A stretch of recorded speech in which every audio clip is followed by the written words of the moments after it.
You want to put what in the quantum stabilizer?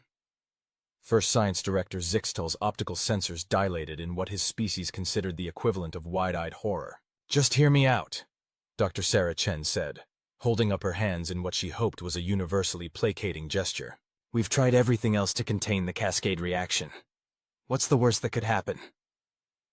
The various alien scientists in the room collectively shuddered. In their 3 decades of working with humans, they'd learned to fear that particular phrase more than any other in the known languages of the galaxy. The worst that could happen, Zixtal began slowly, his crystalline form shifting through various shades of worried purple, is that we create a localized temporal paradox that collapses this entire sector of space into a singularity of infinite density. Sarah shrugged. Yeah, but what are the odds of that? Like maybe 1 in a million? The calculated probability is 1 in 7,432. The station's AI helpfully chimed in. See, those aren't terrible odds? Sarah's enthusiasm remained undampened. And if we don't try something soon, this whole station is going to be torn apart by the quantum instability anyway. At least my way has a chance of working. The assembled alien scientists exchanged worried glances. They'd learned through painful experience that when humans started throwing around phrases like, "those aren't terrible odds," and "at least it has a chance of working," chaos inevitably followed, usually explosive chaos. But they'd also learned something else. Sometimes, against all logic and probability, the humans' insane plans actually worked. Perhaps, Second Science Director Crete ventured carefully, their feathers ruffling in agitation. We should review exactly what Dr. Chen is proposing before we dismiss it entirely. Sarah beamed and pulled up a holographic display of her proposed solution. It's really quite simple. We take a modified proton accelerator, reverse the polarity. Oh no, muttered one of the junior scientists. Couple it with a quantum uncertainty field generator. Oh no, several more voices joined in. And then we introduce a controlled stream of exotic matter directly into the quantum stabilizer's core while simultaneously initiating a controlled electromagnetic pulse sequence. The room fell silent except for the gentle hum of the station's systems and the increasingly worrying vibrations from the quantum stabilizer 3 decks below. That, Zixtal finally managed, is possibly the most reckless plan I have ever heard proposed in my entire 273 cycles of existence.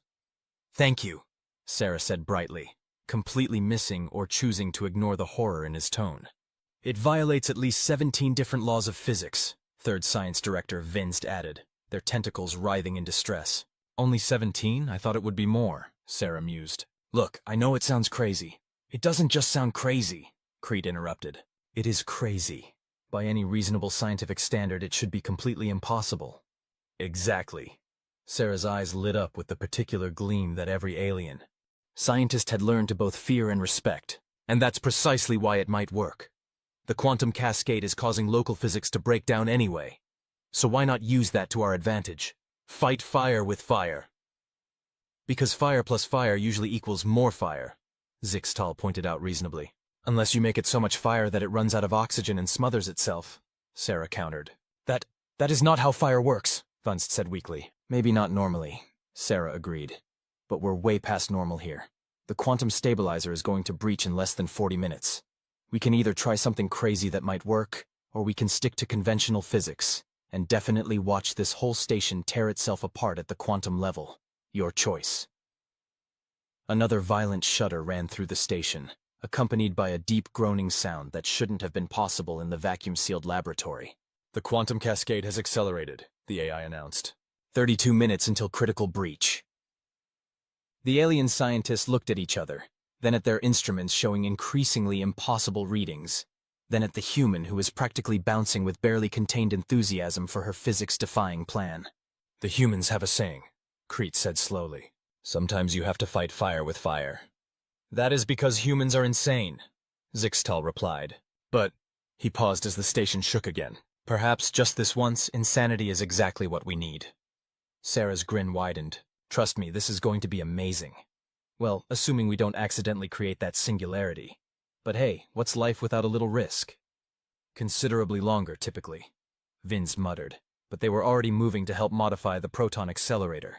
What followed was 28 minutes of controlled chaos as human and alien scientists worked together to implement what several of them were already mentally composing as their resignation letters. Sarah directed the operation with the manic energy that humans seemed to reserve specifically for situations where the laws of physics were more guidelines than actual rules. "Quantum uncertainty field is at maximum," Creed called out.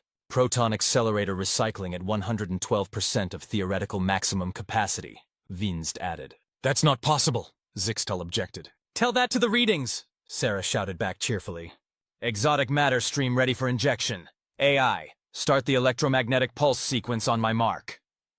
The station's shaking had become nearly continuous now, and several instruments were showing readings that made their users wish they'd chosen different career paths, preferably something safe, like professional volcano diving or antimatter juggling.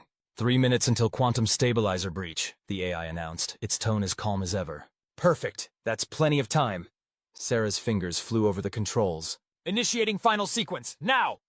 What happened next would be debated in scientific circles for decades to come, partly because it violated so many laws of physics that several theoretical mathematicians reportedly broke down in tears upon reading the data, and partly because most of the recording equipment had either melted, transformed into exotic forms of matter, or achieved brief sentience before evolving beyond the need for physical form.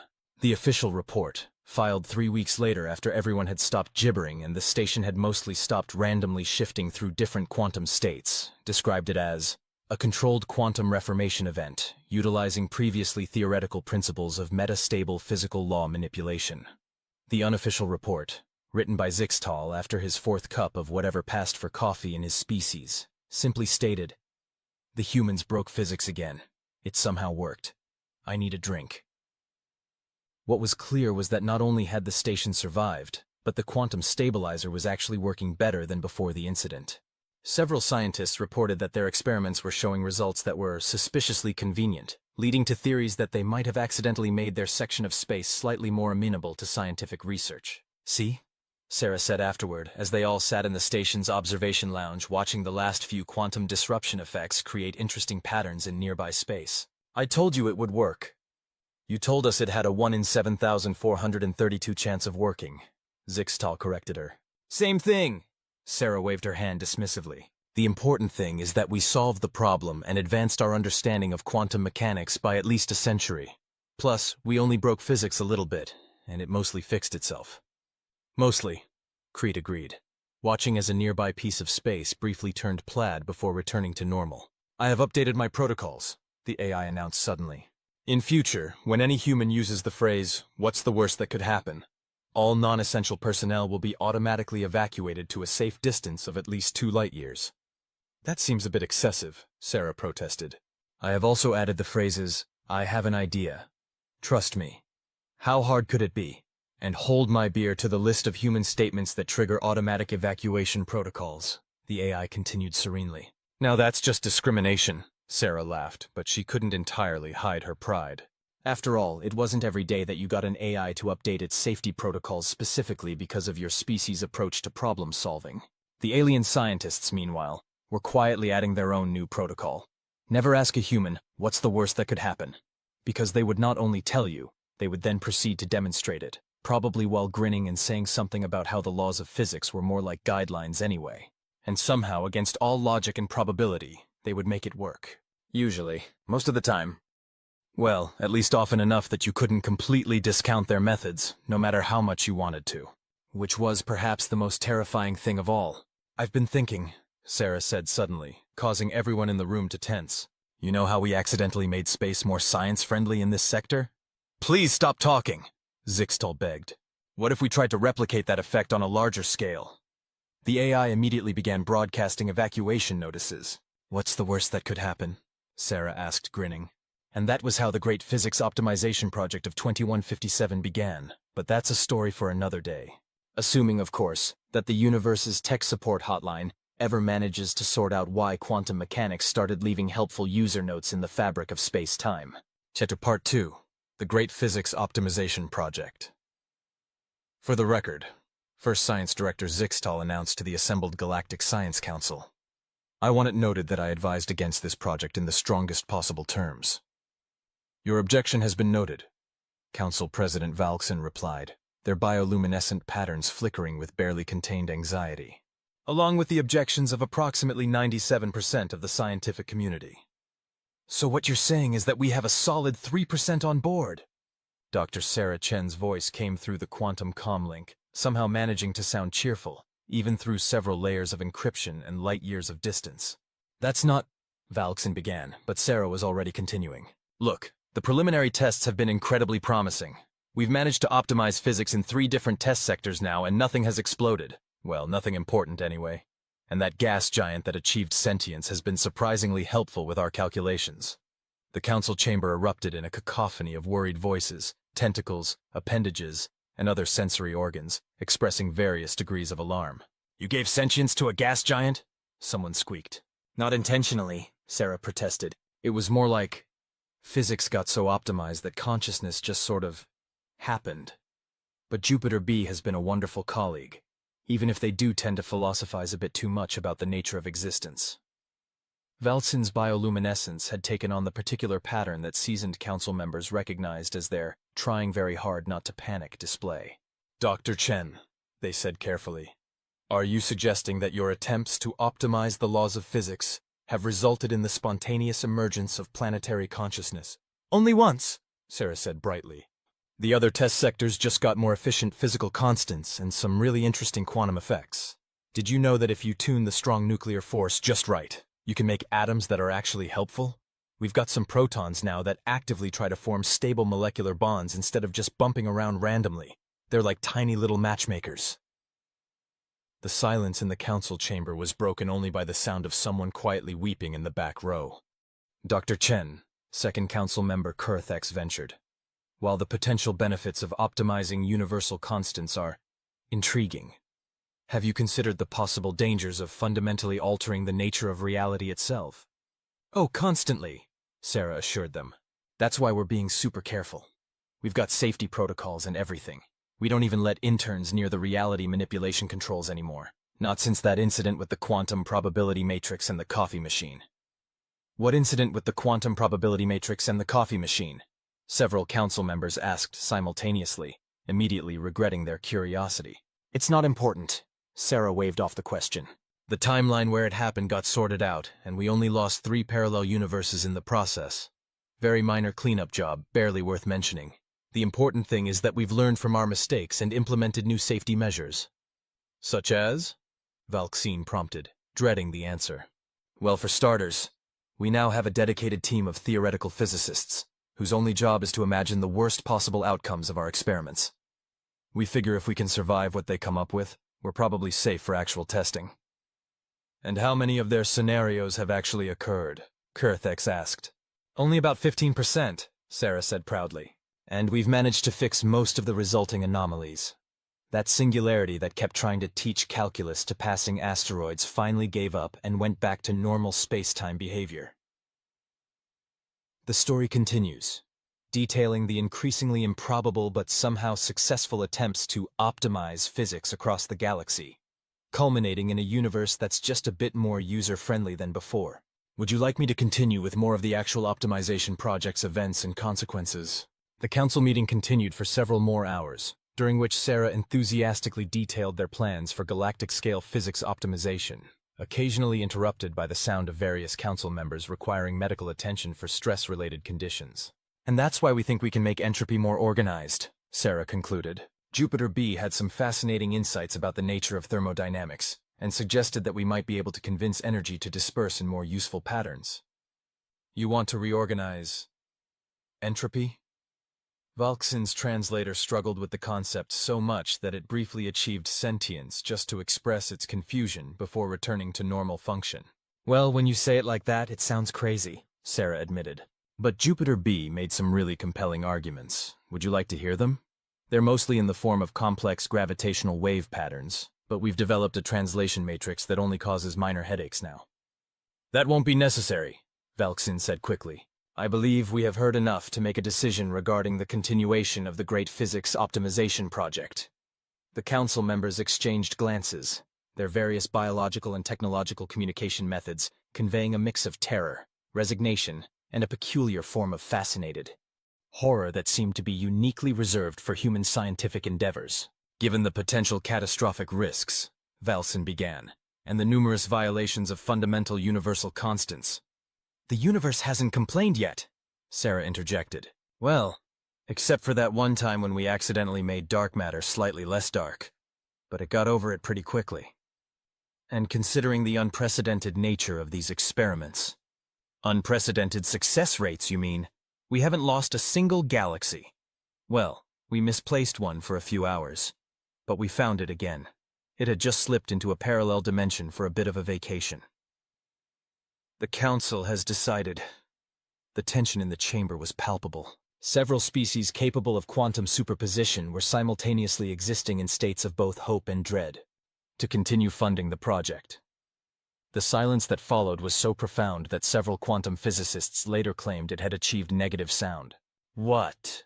Zixtal's crystalline form had turned a shade of purple previously unknown to chromatic science. Really? Sarah's excitement was practically radiating through the quantum comlink. I mean, of course. You won't regret this. We've got so many ideas for improvements. Just wait until you hear what we're planning to do with the weak nuclear force. However, Valsin continued, their bioluminescence now showing patterns that roughly translated to what have we done. There will be some additional oversight requirements. Of course, Sarah agreed readily. We'll be happy to submit regular reports on our progress. Jupiter B has actually been keeping excellent records, although they do tend to get a bit philosophical in their methodology sections. They've been reading a lot of ancient Earth physics texts. Currently, they're going through something called quantum mechanics and existentialism, a beginner's guide to wave-particle duality and despair. The oversight will include, Valsin pressed on, a permanent contingent of observers from the Council, emergency reality anchors in all test sectors, and mandatory consultation with at least 3 different species prophecy departments before any major alterations to fundamental forces. Wait, Krathos interrupted. We're involving the prophecy departments now? Given the nature of these experiments, Valsin explained, we felt it prudent to consult with those who might have insights into potential future consequences. Additionally, several of the prophecy departments filed complaints after the last series of tests caused their predictions to start coming true in alphabetical order. That was just a temporary side effect, Sarah protested. And honestly, isn't it more convenient this way? Now everyone knows exactly when their prophecies will occur. It's much more organized than the old random system. Speaking of organization, a new voice joined the conversation. This one carrying the peculiar harmonic overtones of a gas giant's gravitational communications. I have been contemplating the nature of causality and its relationship to narrative structure. Perhaps if we adjusted the temporal constants slightly, we could optimize the flow of time itself to be more narratively satisfying. Jupiter B, Sarah greeted cheerfully. I thought you were busy reorganizing your cloud bands into perfect Fibonacci spirals. I completed that task approximately 0.47 rotations ago, Jupiter B replied. It left me with some spare computational capacity to ponder the fundamental nature of sequential events and their potential for optimization. The council chamber had gone very, very quiet. You know, Sarah said thoughtfully, that's not a bad idea. The current temporal progression is pretty inefficient when you think about it. Lots of wasted time between interesting events. No, Zixtal said firmly. We wouldn't change much, Sarah assured them. Just a little tweak to make time flow more efficiently. Maybe add some proper narrative causality. Make sure important events happen at dramatically appropriate moments. Absolutely not, Valsin declared, their bioluminescence now showing patterns that roughly translated to, why did we agree to this? Think about how much more convenient it would be, Sarah continued enthusiastically. Important discoveries happening right when they're needed. Character development occurring at narratively satisfying intervals. We are not characters in a story, Krathos protested. That's a fascinating philosophical assertion, Jupiter B commented. But have you considered the observer effect on narrative causality? Perhaps the very act of discussing whether we are in a story affects the story-like nature of our reality. I've been reading some interesting human literature about meta-narrative structures. Stop, Valsin ordered. Just stop. Dr. Chen, your funding is approved for continued physics optimization experiments, but I want it noted in the official record that any attempts to reorganize temporal causality will result in immediate project termination. Fine, Sarah sighed. We'll stick to the simple stuff, like teaching quantum entanglement to be more social. Did you know that if you adjust the quantum field just right, particles actually start forming study groups? As the meeting finally drew to a close, leaving behind a council chamber full of deeply disturbed scientists and several reality anchors that were working overtime to maintain normal physics in the vicinity, Zixtal turned to Valkson. Why did we really approve this? He asked. Valkson's bioluminescence shifted to a pattern that combined resignation with amusement. Because in the 3 decades since humans joined the galactic community, we've learned one important truth. They're going to do it anyway. At least this way we can pretend to have some control over the process. And the prophecy departments?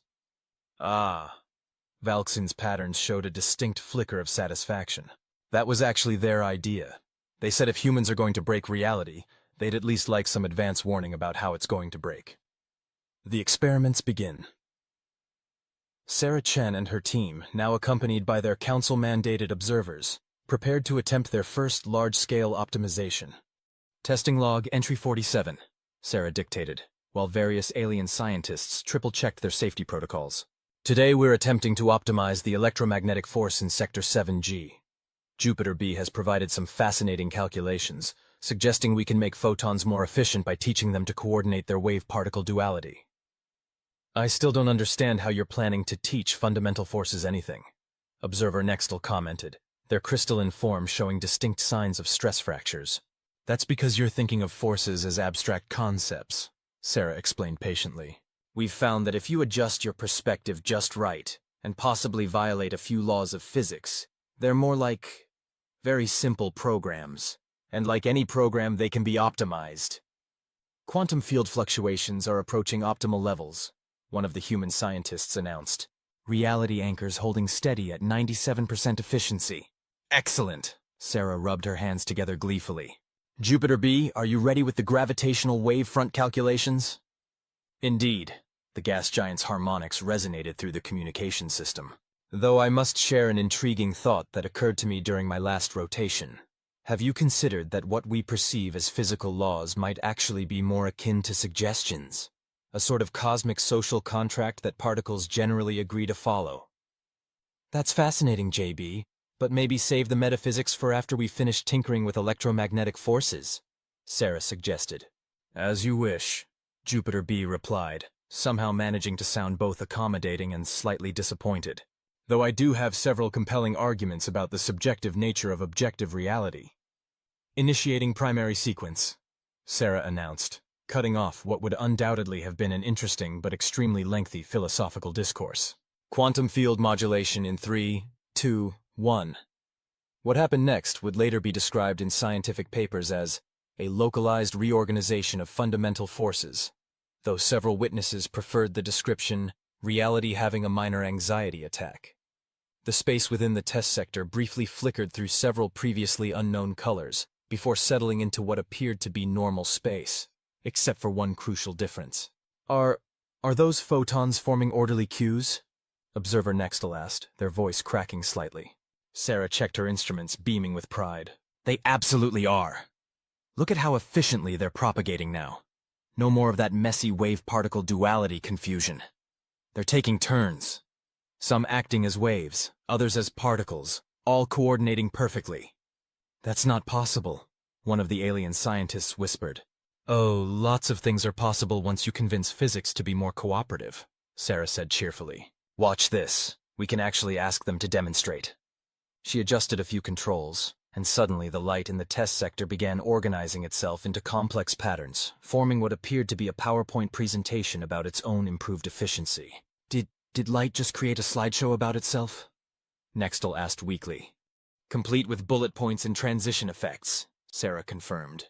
Though I think we might need to have a talk with them about their font choices. Comic Sans is never appropriate for a professional presentation, even if you are a fundamental force of nature.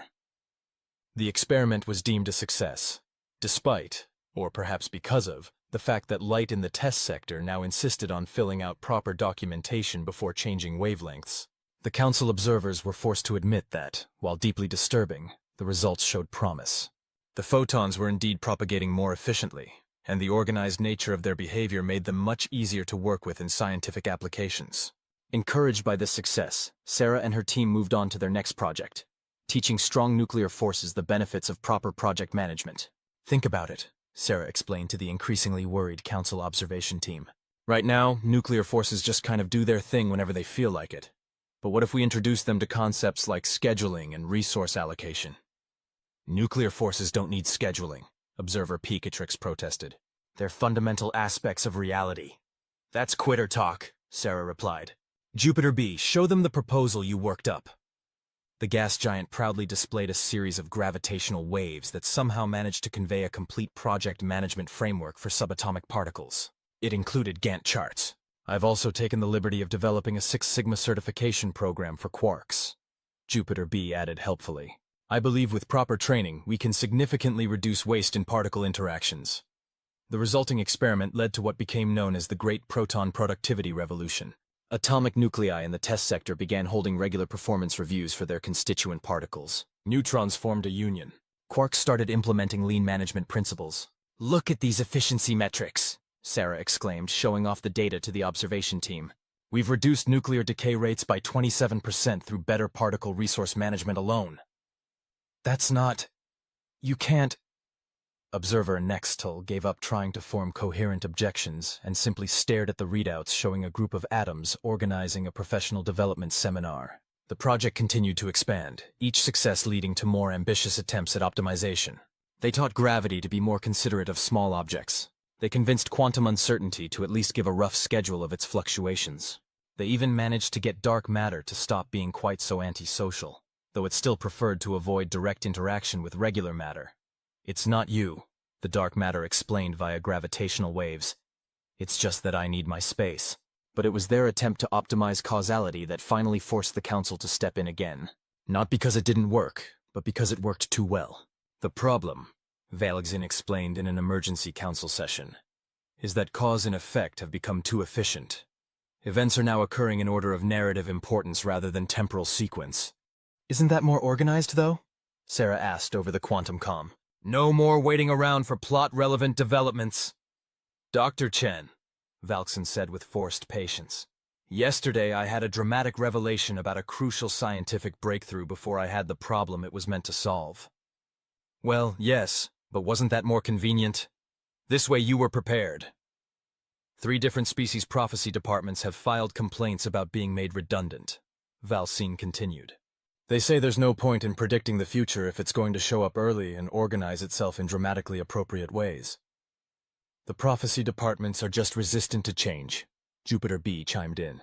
I've been reading about organizational psychology and... No more philosophy, Valkson interrupted. The Council is implementing an immediate hold on all further optimization experiments until we can fully assess the impact of the changes you've already made. Sarah looked disappointed but nodded. I suppose that's fair. Though I should mention that quantum uncertainty has already looked ahead and scheduled the resolution of this conflict for next Tuesday. It's blocked out 2 hours for dramatic tension followed by a satisfying conclusion. Valkson's bioluminescence displayed a pattern that could only be translated as an existential sigh. In the meantime, Sarah added brightly, want to see what happens when you teach entropy about the benefits of recycling? The entire Council observation team immediately requested transfers to safer assignments, such as antimatter containment or experimental wormhole stabilization. Several were heard muttering that humans didn't just think outside the box. They questioned why reality needed boxes in the first place, then taught the boxes to reorganize themselves more efficiently. Somewhere in the optimized test sectors, a group of photons was organizing a team-building exercise, while quantum entanglement started a support group for particles with codependency issues. And Jupiter B continued to ponder the nature of existence, now with the help of a small study group of semi-sentient natural forces. The universe, it seemed, was becoming more efficient whether it wanted to or not, though some questioned whether making fundamental forces file quarterly reports was really the best use of cosmic resources. Look on the bright side, Sarah told a particularly distressed observer Nextel. At least we got physics to start documenting its own changelog. Do you know how helpful that's going to be for future scientists? The optimization crescendo. The emergency council session that followed what became known as the causality scheduling incident lasted for what should have been 3 days, but due to the optimized nature of temporal progression in nearby sectors, somehow concluded both before and after it began. This is exactly the sort of thing we need to address, Valgzin announced to the assembled council members, their bioluminescence patterns displaying what xenologists had recently categorized as management concern level Omega. If I may, Jupiter B's harmonics resonated through the chamber. I believe I've developed a theoretical framework that could help us understand the deeper implications of our optimization efforts. It involves a fascinating synthesis of quantum mechanics, organizational psychology, and early Earth philosophical traditions, particularly focusing on the works of "No more philosophy," several council members shouted in unison. I think we're missing the bigger picture here, Sarah interjected. Yes, causality is now operating on a more narratively satisfying schedule. Yes, fundamental forces are showing unprecedented levels of organizational behavior. And yes, maybe teaching entropy about recycling has led to some unusual patterns in thermodynamic processes. But look at the results. She displayed a holographic presentation that had been helpfully formatted by a committee of cooperative photons. The data was undeniable. Across all test sectors, physical processes were operating at efficiency levels previously thought impossible. Energy transfer rates had improved by orders of magnitude. Even quantum uncertainty had reduced its margins of error, though it insisted on maintaining some randomness for artistic integrity.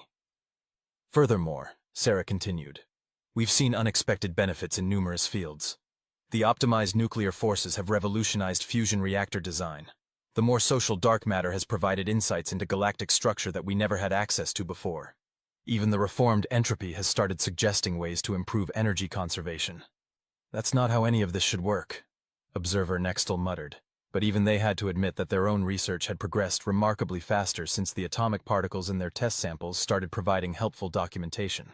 Perhaps, Valkzin ventured carefully, we need to consider a more structured approach to these optimizations, one that maintains the benefits while preventing further temporal reorganization. Oh! Sarah's eyes lit up with that particular gleam that made safety officers reach for their emergency protocols.